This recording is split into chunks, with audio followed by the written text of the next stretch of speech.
Well, our world is obviously going through a lot of changes right now, and that can be a lot for kids and teens to deal with.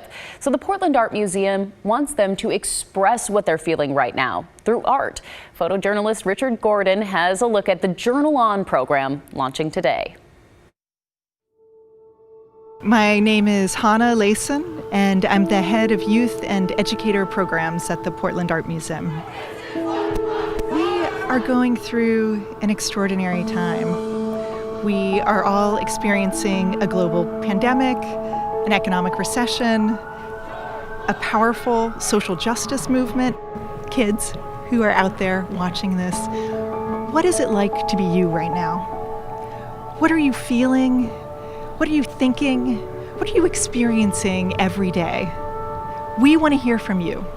We would love to include your voice in this project that hundreds, maybe thousands of people will participate in. This project comes out of a partnership between three organizations: Create More Fearless, the Visual and Performing Arts Department at Portland Public Schools, and the Portland Art Museum.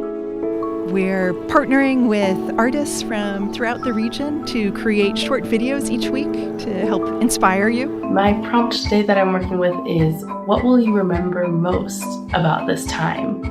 To participate, you just check the prompts that we'll share weekly on the website, journalon.org, and you create something, anything, and we want to encourage people in all different arts disciplines. It just needs to be captured in a still image that then you upload onto our online gallery.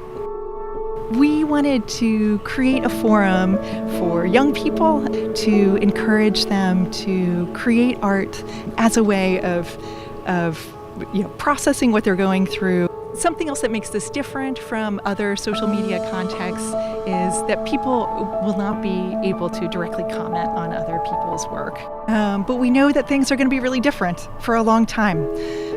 So we feel it's really important to create something that can adapt to people's interests and people's needs. Whatever is on your mind right now is what we want to hear about and see about.